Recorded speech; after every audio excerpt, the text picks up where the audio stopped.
तो सभी को जय श्री राम, हर हर महादेव। आज एक स्पेशल चीज़ आपको बताई जाएगी, तीनों गुणों से बचने का निंजा टेक्निक। ये महाशय जो आगे दिख रहे होंगे बताएंगे आपको कि इन तीनों गुणों से कैसे बचा जा सकता है। तो एक निंजा टेक्निक बता रखी है इनने, ठीक है, इन महाशय ने। एक बार सुनिए इनकी बात। सुख सुख है यू मान रहा मनमोद, ये सकल जमीना काल का कुछ मुख में कुछ कोद। इस काल भगवान को सरपुरुष को श्राप लगा हुआ है 1,00,000 मानव शरीरधारी प्राणियों का नित आहार करने का। ये जिस कारण से अपने तीनों पुत्रों रजगुण ब्रह्मा सत्गुण विष्णु तमगुण शिव जी से ये सखी थी, ये अपनी फसल ये बवा रखी है, इसने संभाल रखी है, सारी व्यवस्था इनके हवाले कर रखी है, इन्हीं से करवा रहा है। ब्रह्मा जी के रजोगुण से हम यहाँ पर संतान उत्पत्ति करते हैं। जैसे मिर्च का छौंक लगा जीव के बस का नहीं, वो छींक ना आवे, तो ऐसा प्रेशर है यहाँ सभी प्राणियों पर संतान उत्पत्ति करने का, फिर यहाँ के राज पाउडर सब ठाट करने का, व्यवस्था करने का, उस गुण के कारण दबाव है। फिर सती थी मोह ममता, ये विष्णु जी के अंदर से निकल रहे सत्वगुण के प्रभाव से। फिर ये संहार करने वाला तो ये एक शंकर भगवान है। तमोगुण के कारण हम आपस में लठ बजा दे, एक दूसरे ने मार डालने, कत्लेआम कर देते हैं, राजा लोग एक दूसरे पर लड़ाई करके नाश कर डालते हैं। तो ये सारा बूचड़ खाना इस काल ने बनवा रखा है। यहाँ पे अपने स्वार्थ के लिए 1,00,000 नित खाता है, 1,25,000 जीव उत्पन्न करता है मनुष्य डेली, इसका ये रूटीन है, इसका ऐसा नियम है। तो इससे हम बच सकते हैं कबीर परमेश्वर की शरण में आने के बाद। फिर इसकी फर्द से हम बाहर हो जाते हैं, इसकी रेंज से बाहर हो जाते हैं। फिर ये उन भक्तों के निकट नहीं आ सकता जो कबीर परमेश्वर की शरण में इस दास के माध्यम से आ जाते हैं और मर्यादा में रहते हैं। कहते हैं जब लग सुना निंजा टेक्निक क्या है कि जिसको 3 गुणों से बचना है ये इसके पास चले जाए, वो 3 गुणों के रेंज से बाहर हो जाएगा। फिर वो 3 गुण उसको छू भी नहीं सकते, फिर वो 3 गुण छू भी नहीं सकते। निंजा टेक्निक है ये। अरे जिसने गीता नहीं पढ़ी या गीता पढ़ के भी जिसके आँखें नहीं खुली, तो शायद ही उसके जीवन काल में उसकी कभी आंखें खुलेगी नहीं। अब देखिए ये टॉपिक तो रह गया इसका, ठीक है। इसने यहाँ तक इसने बताया कि 3 गुणों से बचने के लिए तुम मेरी कबीरदास जी की ग्रहण करो, वो शरण ग्रहण करो और मेरे माध्यम से बस मेरे शरण में आ जाओ, तो जो 3 गुण हैं उसके रेंज से तुम बाहर हो जाओगे। अब पूरी सुनिए, थोड़ी देर हंसा हमारी आना काल लगे नहीं तेरा बना। जब लग हंस मेरी मर्यादा में रहेगा काल, तेरा कोई अटैक मेरे बच्चों पर नहीं हो सकता। मर्यादा तोड़ देते हैं हम, जिस कारण से दुख पाते हैं। कबीर परमेश्वर कहते हैं अनंत कोटबाजी जहां हम रचे सकल ब्रह्मांड, और कहे कबीर मैं क्या करूं यो काल करे जीव खंडे। परमात्मा कबीर जी कहते हैं कि मैंने अनंत करोड़ ब्रह्मांडों की रचना कर रखी है, ऐसे समर्थ है हम, और मैं क्या करूं, ये काल मेरे बच्चों को मुझसे खंड कर लेता है, इनका नाम तुड़वा देता है, फिर इन पर अटैक कर देता है। देखिए इनका ईश्वर इतना लाचार है, रामपाल के द्वारा प्रतिपादित होने वाला ईश्वर इतना लाचार है कि वो खुद बोल रहा है कि मैं क्या करूं, ये काल सबको खाता है। बताओ, इतना लाचार है, इतना बलहीन है कि अपने ही पुत्र के साथ, मतलब अपने पुत्र से ही डर रहा है, अपने पुत्र के सामने लाचार है। मैं कुछ नहीं कर सकता बोल रहा है, मैं कुछ नहीं कर सकता। हाँ, और ऊपर से ये बोलते हैं कि हमारा ईश्वर सर्वशक्तिमान है। भाई कैसा सर्वशक्तिमान है भाई? यहाँ पर तुम्हारा गुरु खुद बोल रहा है कि तुम्हारे जो परमात्मा है वो बोल रहा है कि मैं क्या करूँ। ये परमात्मा की पहचान है ना कि मैं क्या करूँ। चलिए, जिस कारण से ये मार खा जाती। परमात्मा कहते हैं जैसे माता गर्भ को रखा यतन बना और ठेस लगे छन हो तेरी ऐसे भक्ति जा। इस नाम को लेने के बाद ये समझ लेना आपकी आत्मा में भक्ति स्टार्ट होगी। अब बीज पड़ गया। जैसे माता गर्भ को, जैसे किसी बहन को गर्भ रहा हो, तो फिर वो रात्रि में या दिन में कितनी सचेत रहती है। अब ये पूरी 2-4 मिनट की और वीडियो है, पूरी ऐसे ही बकवास करता रहेगा, जैसे ये करता है, जैसे वो करता है। पर जो 3 गुण मेरी शरण में आने के बाद उस रेंज से बाहर हो जाओगे। पर कैसे हुए रेंज से बाहर? इसने बोला कि जो रजगुण है, जो सतगुण है, वो ज्ञान रजगुण जो है उससे हम संतान उत्पन्न करते हैं, होती है उसके प्रेशर में आके, और जो तम गुण है उसके प्रेशर में आके, उसके रेंज में आके हम लट्ठन लट्ठा करते हैं, झगड़ा करते हैं। अब मुझे ये बताइए, रामपाल की शरण में जाने के बाद कितने रामपाल के भक्तों ने संतान उत्पन्न नहीं किए? संतान पैदा नहीं करी, मुझे बता दो। रामपाल की शरण ग्रहण करने के बाद, रामपाल से नाम दीक्षा लेने के बाद कितने रामपाल के चेलों ने क्या बोलते हैं संतान उत्पन्न नहीं करी? लगभग सभी लोग करते होंगे या उनके बच्चे करते होंगे। हाँ, नंबर 1। नंबर 2, सतगुण सुख में लगाकर, सुख तो वहाँ किस लिए क्या कहता है तुम्हारा ये कि हमारा परमात्मा सुख ही सुख देता है, यहाँ आने के बाद तुम सुखी हो जाओगे। फिर भी तुम सतगुण से गिर गए और तम गुण से तो वैसे ही, वो रजोगुण से तो वैसे ही गिर गए कि घर में संतान उत्पन्न कर रहे हो।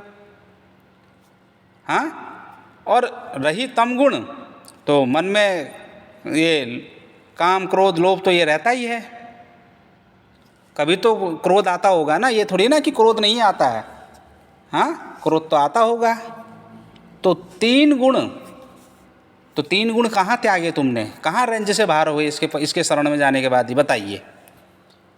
कोई अगर रामपाल का चेला थोड़ा दिमागी विवेक से, थोड़ा ठीक है, भाव से नहीं, किससे? विवेक से, कि इसने कहा कि ये 3 गुण के रेंज में हम हैं और जो मेरी शरण में या जो इनके परमात्मा है, इनके द्वारा प्रतिपादित होने वाला जो ईश्वर है, उसके शरण में आके वो तीनों गुणों की रेंज से बाहर हो जाता है। मतलब कि वो 3 गुण उसमें अटैक नहीं कर सकते बोला। तो बताओ भाई, संतान उत्पन्न कर रहे हो, ये कौन से गुण से कर रहे हो? हाँ, जो तुम्हें सुख मिल रहे हैं, सुख भोग रहे हो जो, वो कौन से गुण से मिल रहे हैं बताओ? थोड़ा सा बुद्धि का इस्तेमाल कीजिए। भगवान ने गीता में ही कहा कि ये मेरी त्रिगुणी माया बड़ी दुस्तर है, इसको पार पाना बहुत कठिन है। ये सही कहा। बिना कर्म करे हम यहाँ नहीं रह सकते। इस संसार में बिना कर्म करे हम एक पल भी नहीं रह सकते। कर्म हमको करना ही है, ठीक है। सुख की आस किसको नहीं है? सुख किसको नहीं चाहिए? रामपाल के शरण में बहुत से लोग सुख के ही तो आस में गए। कहते हैं ना कि मैं पहले शिव जी का पुजारी था, मैं इतना दुखी हो गया था, मेरे घर में ये कलेश हो गया था, मेरे पाँव टूट गए थे। हाँ, मैं बहुत दुखी था। जैसे ही मैंने रामपाल से नाम दीक्षा लिया, मुझे सुख प्राप्त होने लगे, मेरे को लाभ ही लाभ प्राप्त होने लगे। ये कौन सा गुण है? सतगुण है ना। और बहुत से जो माताएं बहनें हैं, उनकी संतान उत्पन्न नहीं हो रही थी, संतान पैदा नहीं हो रही थी, रामपाल से नाम दीक्षा ली, उनकी संतान पैदा हो गई। कौन से गुण से? रजगुण से। अब बताइए तुम कहाँ रेंज से बाहर हुए? चलो मैं गीता से तुमको मैं गीता से दिखाता हूँ मैं कि ये 3 गुण क्या हैं और 3 गुण से कैसे बचा जा सकता है। ठीक है, इसने निंजा टेक्निक बताई कि बस तुम इसकी शरण में चले जाओ, इससे नाम दीक्षा ले लो और इसका दान पात्र भरो, तुम ये 3 गुणों के रेंज से बाहर हो जाओगे। ठीक है, मुंह से कह दिया, पर शारीरिक रूप से तुम तीनों गुणों से तुम्हारे मरने तक, तुम्हारी जब मृत्यु होगी तब तक तुम्हारे साथ ये गुण रहेंगे और तुम उस गुण का पालन करोगे। पर इन 3 गुणों से कैसे बचा जा सकता है? इन 3 गुणों का क्या करना है? भगवान श्री कृष्ण ने अध्याय 14 में गुणों की विवेचना बड़े अच्छे ढंग से कर रखी है। जब अर्जुन ने पूछा भगवान श्री कृष्ण से कि ये 3 गुण क्या हैं, इन 3 गुणों से कैसे बचा जा सकता है, इसका निवारण क्या है, चलो हम पढ़ाते हैं तुमको। इसने नहीं पढ़ाया, हम पढ़ाते हैं। जो ये ब्रह्मा विष्णु महेश की भक्ति ना करने को गुणों का त्यागना बोलते हैं ना, ये सबसे बड़ा झूठ है, सबसे बड़ा मिथक है तुम लोगों का। ब्रह्मा विष्णु महेश की भक्ति तुम नहीं कर रहे हो, क्या तुमने गुण त्यागे? नहीं त्यागे, एक भी गुण नहीं त्यागा तुमने। ना रामपाल ने त्यागा, ना रामपाल के किसी भी शिष्यों ने त्यागा। जरा विवेक से थोड़ा सा दिमाग लगा के सोचना इस बात को, ठीक है। चलो हम तुम्हें गीता से दिखाते हैं। ये श्रीमद् भगवद गीता है, ठीक है। इसके अनुवाद करता है स्वामी राम सुखदास जी हैं, गीता प्रेस गोरखपुर से। इनके सीधे 14वें अध्याय में जाएंगे हम, ठीक। चलिए, ठीक है। ये अध्याय 14 आ गया है। इसका प्रथम श्लोक है।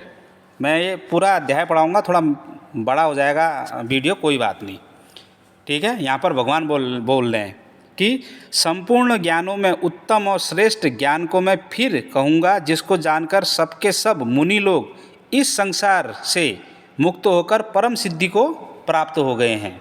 कि ये जो मैं ज्ञान तेरे को अब मैं बताने जा रहा हूँ, इसको सुन के बड़े बड़े मुनि लोग सिद्धि को प्राप्त हो गए, मतलब कि वो मुक्त हो गए हैं।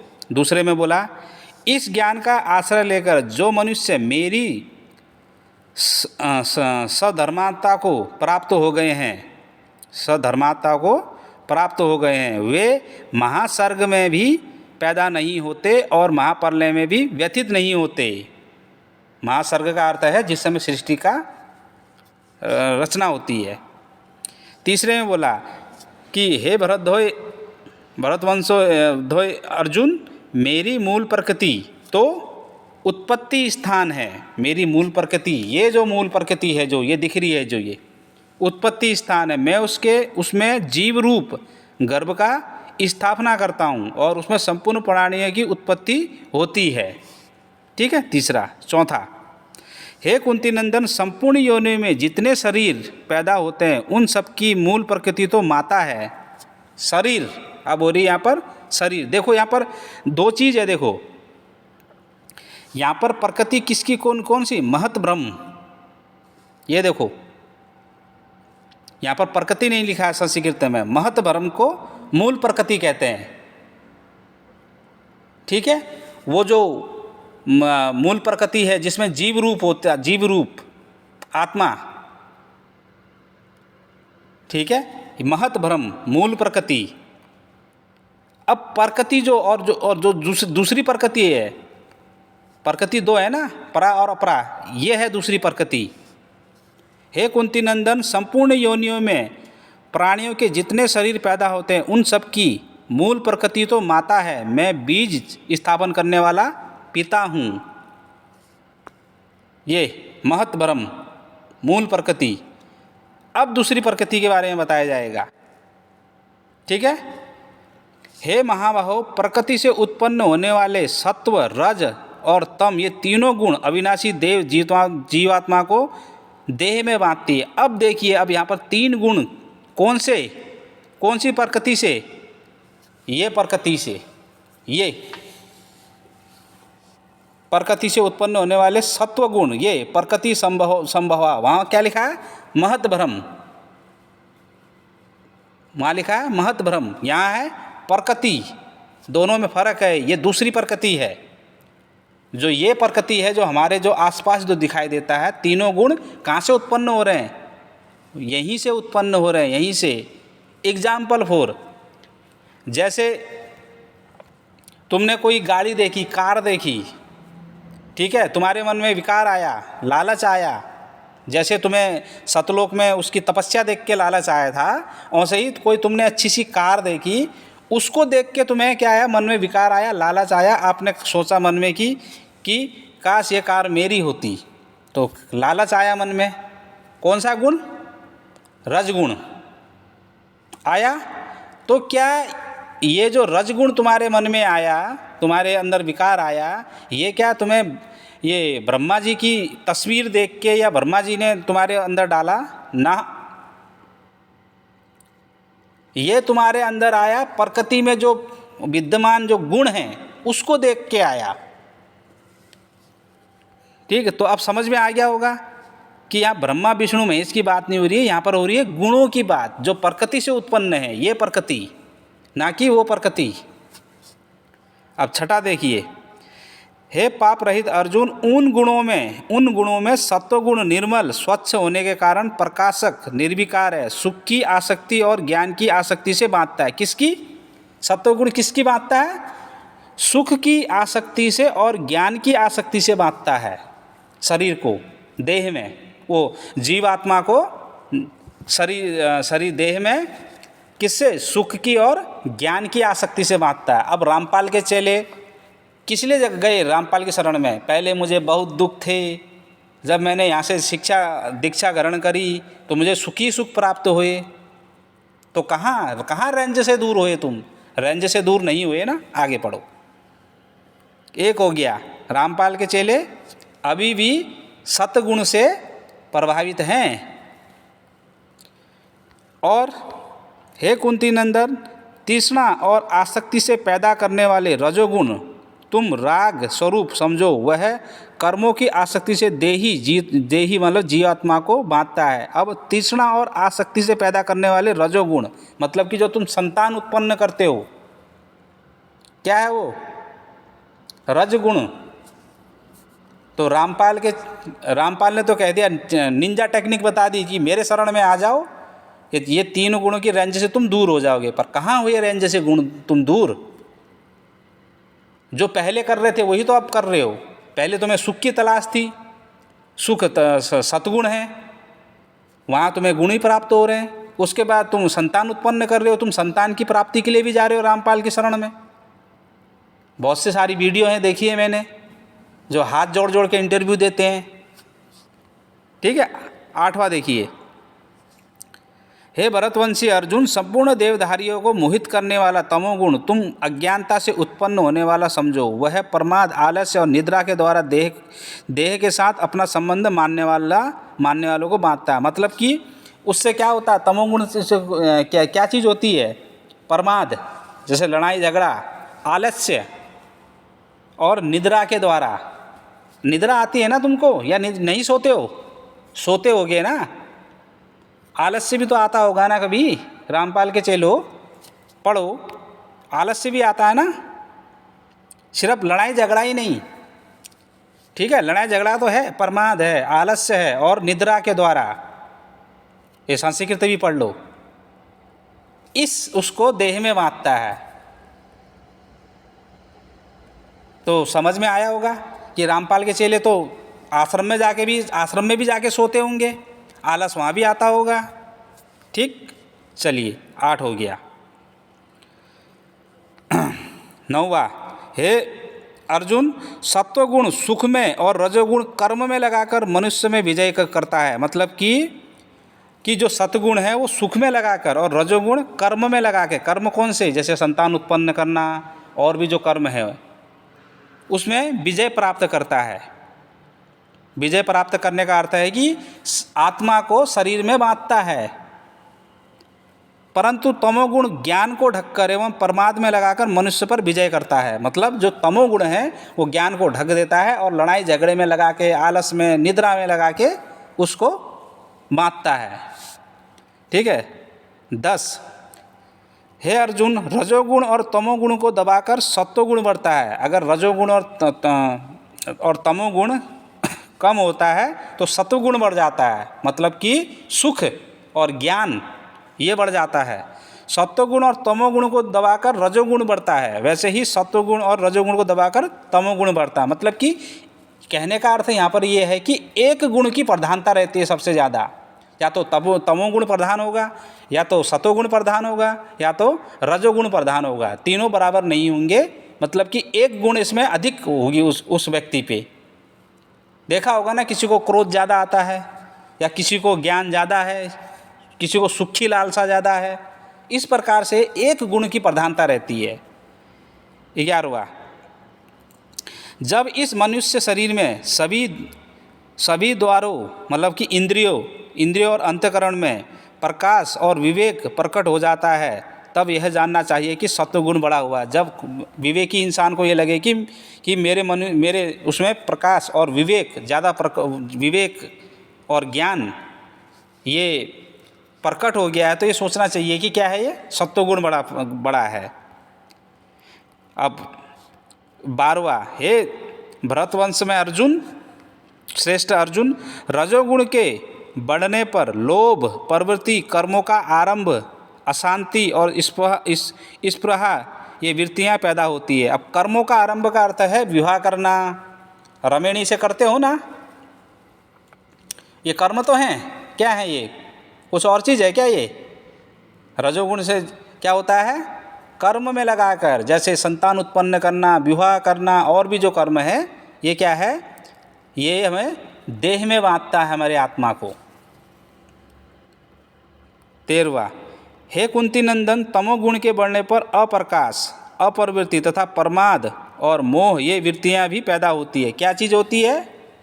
तमोगुण बढ़ने पर अप्रकाश मतलब कि अज्ञान, अपरवृत्ति मतलब कि अपने प्रवृत्ति में नहीं रहता है, तथा प्रमाद, प्रमाद मतलब कि लड़ाई झगड़ा, और मोह, मोह बढ़ जाता है, मोह, ये वृत्तियाँ भी पैदा होती है। तो रामपाल के चेलो आश्रम में जाकर ये सारी चीज़ें हैं ना, सुख की अभिलाषा, सुख हुआ है ना तुम्हें वहाँ जाके, तो तुम और वहाँ जाके तुमने संतान भी उत्पन्न किए होंगे। ये नहीं कि तुमने संतान उत्पन्न करने छोड़ दिए तुमने रामपाल की दीक्षा लेने के बाद, कर रहे हो ना। और बहुत से लोग संतान की प्राप्ति के लिए रामपाल की शरण ग्रहण कर रहे हैं, सुख की लिए शरण ग्रहण कर रहे हैं। तो कहाँ से ये 3 गुणों की रेंज से दूर हो गए, पहले इतना बता दो मेरे को, ठीक है।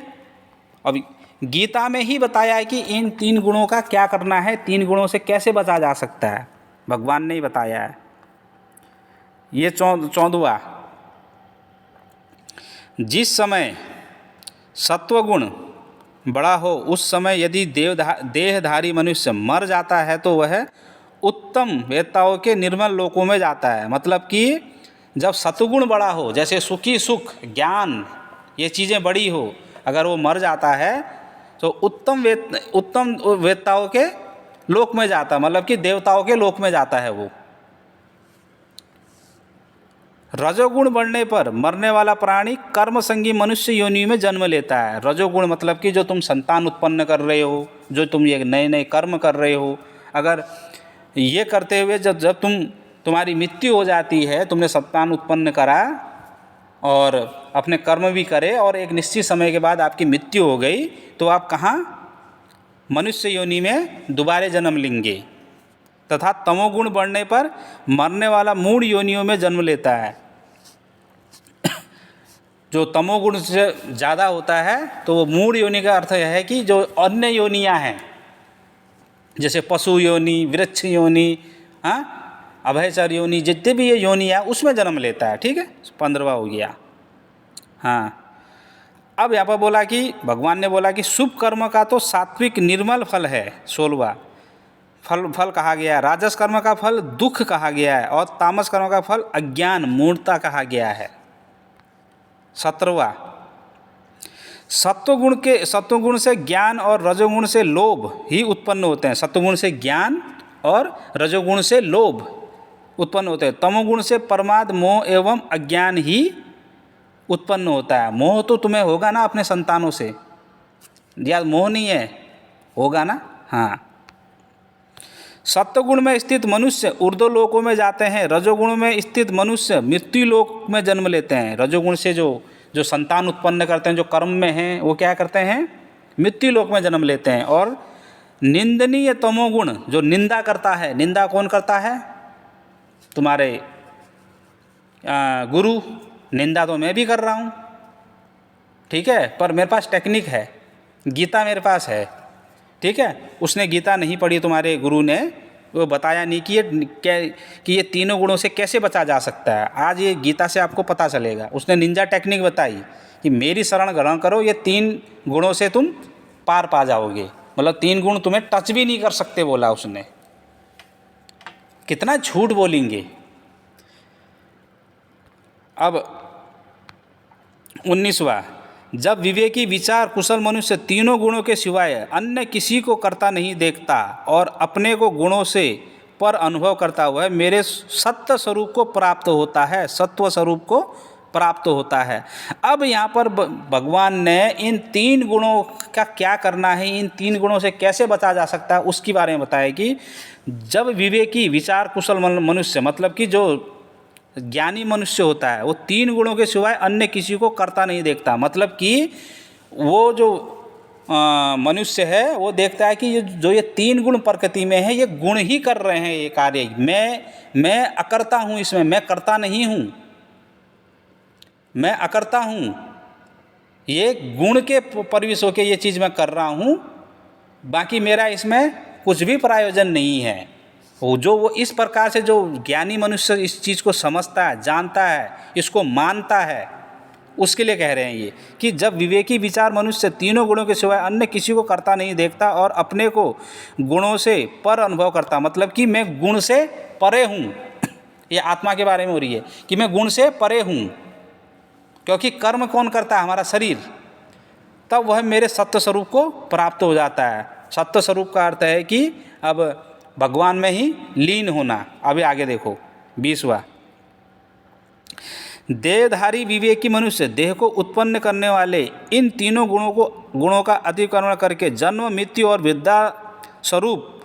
वृद्धावस्था स्वरूप दुखों से रहित हुआ अमरता का अनुभव करता है। मतलब कि देहधारी विवेकी मनुष्य, जो विवेकी मनुष्य होता है, देह को उत्पन्न करने वाले इन तीनों गुणों को अतिक्रमण करके, मतलब कि इन 3 गुणों का अतिक्रमण करता है, वो इन 3 गुणों को त्यागता है। त्यागने का अर्थ ये नहीं कि छोड़ना, ऊपर वाले श्लोक में मैंने बताया कि किस प्रकार से त्यागा जाता है इसको। तो वो जन्म, मृत्यु और वृद्धावस्था स्वरूप से दुखों से रहित हो जाता, मतलब कि जन्म मरण से वो छुटकारा पाता है। 21वां, अर्जुन बोले, हे प्रभु, इन 3 गुणों से अतीत हुआ मनुष्य किन लक्षणों से युक्त होता है, उसके आचरण कैसे होते हैं और इन 3 गुणों का अतिक्रमण कैसे किया जा सकता है?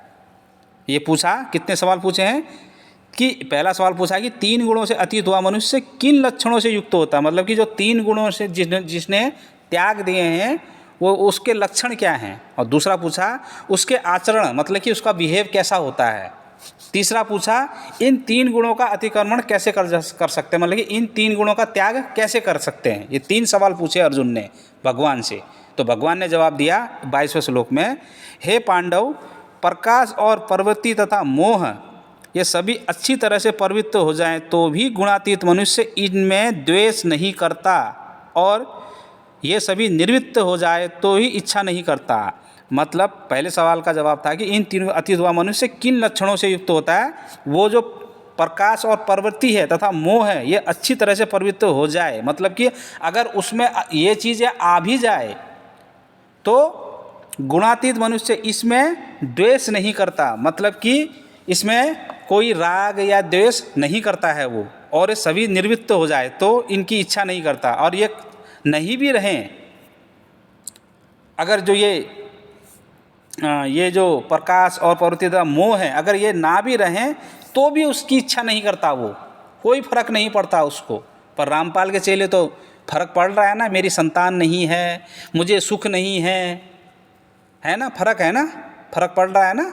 तो 3 गुणों के प्रभाव में हो ना। हाँ, 23वां, जो उदासीन की तरह स्थित है।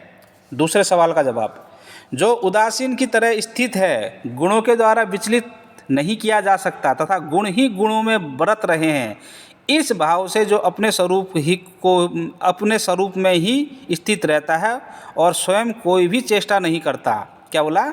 जो उदासीन की तरह स्थित है और गुणों के द्वारा विचलित नहीं होता। जो ये 3 गुण हैं इनके द्वारा वो विचलित नहीं होता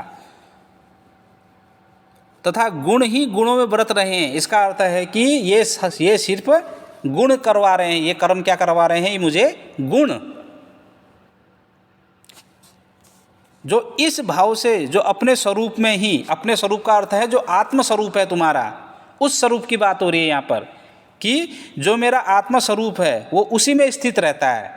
शरीर से उसको कोई भी मोह माया ममता नहीं रहती, अपने शरीर से कोई भी मोह माया ममता नहीं रहती है उसकी। वो अपने को जानता है आत्मस्वरूप, बस, ठीक है। और स्वयं भी किसी चीज़ की चेष्टा नहीं करता। 24वां, तीसरे सवाल का जवाब, जो धीर मनुष्य दुख सुख में तथा अपने स्वरूप में स्थित रहता है। जो मनुष्य की जो गुणातीत हो गया है उसके लक्षण बताए जा रहे हैं कि क्या लक्षण है उसके। जो धीर मनुष्य सुख दुख में सम रहता है, मतलब कि सुख आए चाहे दुख आए उसमें सम बुद्धि रखता है। सम बुद्धि का अर्थ है कि बराबर बुद्धि रखता है उसमें, कि ये चीज़ें आते ही रहती है, सुख भी आते हैं दुख भी आते हैं, इसमें विचलित नहीं होता है वो, कि अभी मुझे दुख आ गए हैं। जैसे रामपाल के चेले बोलते हैं कि मैं पहले शिव जी का पुजारी था, मुझे इतना दुख था। हाँ, रामपाल भी कहता था कि मैं पहले हनुमान का पुजारी था, शिव का पुजारी था, मुझे भी बहुत दुख थे तरह तरह की। तो उसमें विचलित नहीं होता। जो मिट्टी ढेले पत्थर और सोने में सम रहता है, मतलब कि जो मिट्टी का जो ढेला होता है, पत्थर होता है और जो सोना होता है, ये चारों का अगर एक जगह रख दिया जाए तो उस चारों में वो समबुद्धि रखता है। ये नहीं कि ये छोटा है, ये बड़ा है, ये महंगा है, ये सस्ता है ना, चारों को एक समान रखता है। वो क्यों रखता है चारों को एक समान? क्योंकि समझ गया है कि जगत मिथ्या, ये जो ये है ये क्या है? मिथ्या है। जो प्रिय अप्रिय में सम रहता है, जो प्रिय मतलब कि जो शुभ है और अशुभ चीज़ें हैं उसमें भी सम रहता है, कि कोई प्रिय घटना घटी तो उसमें भी वो उसी प्रकार से रहता है जिस प्रकार से वो उसके साथ अप्रिय घटना घटी थी, तो दोनों में क्या करता है? समबुद्धि रखता है। पर रामपाल के चेले या रामपाल तो खुद बोलता है कि ऐसी घटना घट जाती है, अंतर करता है ना। तो 3 गुणों से कहाँ अतीत हुआ वो? जो अपने निंदा स्तुति में सम रहता है, जो अपनी कोई अगर उसकी निंदा कर रहा है तो भी कोई फर्क नहीं पड़ता, अगर कोई उसकी प्रशंसा कर रहा है तो भी फर्क नहीं पड़ता। पर रामपाल को तो इन दोनों चीज़ों से मतलब था। जो मान अपमान में सम रहता है, मतलब कि जो कोई उसका मान भी करे, सम्मान करे तो भी फर्क नहीं पड़ता उसको उतना, जो सम्मान भी करे उसका, वो अपमान भी करे तो भी फर्क नहीं पड़ता उसको। ये गुणातीत हुए मनुष्य के लक्षण हैं। जो मित्र शत्रु पक्ष में सम रहता है, ये लाइन बड़ी डेंजर है, बड़ी खतरनाक है। जो मित्र शत्रु के पक्ष में सम रहता है, जो उसका मित्र है और उसके जो शत्रु हैं दोनों को एक भाव से देखता है। पर इनके जो द्वारा रामपाल के द्वारा प्रतिपादित होने वाला जो ईश्वर है उसने तक समबुद्धि नहीं रखी। उसने बोल दिया कि जो मेरी भक्ति करेगा ये मेरे, और जो मेरी भक्ति नहीं करेगा वो काल के। कर दिया यहीं पर ही अंतर ना। जो संपूर्ण कर्मों का आरंभ त्यागी है वह मनुष्य गुणातीत कहा गया है। जो संपूर्ण कर्मों का त्यागी का अर्थ है कि जो नए कर्म नहीं शुरुआत नहीं करता, जैसे कोई विवाह नहीं करता है, जो नए कर्मों का आरंभ नहीं करता उसको गुणातीत कहा गया। ठीक है, 24-25 पढ़ लिया हमने, अब 26वां। और जो मनुष्य अव्यभिचारी भक्ति योग के द्वारा मेरा सेवन करता है वह इन गुणों का अतिक्रमण करके ब्रह्म प्राप्ति का पात्र हो जाता है। क्या कहा? कि जो मेरी भक्ति करता है, मेरी भक्ति का सेवन भक्ति योग के द्वारा मेरा सेवन करता है, वह इन तीनों गुणों का अतिक्रमण मतलब इन तीनों गुणों का परित्याग कर देता है। तीनों गुणों का परित्याग का अर्थ है कि जो मेरी भक्ति करता है ये वो सोचता है कि सिर्फ वो ईश्वर ने कर्तव्य कर्म कह रखे हैं तो इसलिए मैं ये कर्तव्य कर्म कर रहा हूँ, बाकी कुछ नहीं, बस ये गुण ही गुण में बरत रहे हैं, मतलब कि ये गुण ही मुझे करा रहे हैं, इसमें मेरा कुछ भी दोष नहीं है। खुद को आत्मस्वरूप के रूप में जानना, जब खुद को तुम आत्म रूप के बारे में जानोगे तो गुणों से ही गुणातीत हो गए। ठीक है, तो ये अतिक्रमण करके ब्रह्म प्राप्ति का पात्र हो जाता है। ठीक है, जैसे मैं थोड़ा एक सिंपल से एग्जांपल पे मैं तुम्हें समझाता हूँ। जैसे वीडियो गेम होता है, वीडियो गेम एक हमारे पास रिमोट होता है हाथ में, तो वीडियो गेम खेला होगा पहले बचपन में, तो हम जो अंदर जो व्यक्ति होता है, अंदर जो कैरेक्टर होता है उसको हम अपने हिसाब से आगे बढ़ाते हैं, पीछे ले जाते हैं या उसको जंपिंग कराते हैं ना। ऐसे ही जो 3 गुण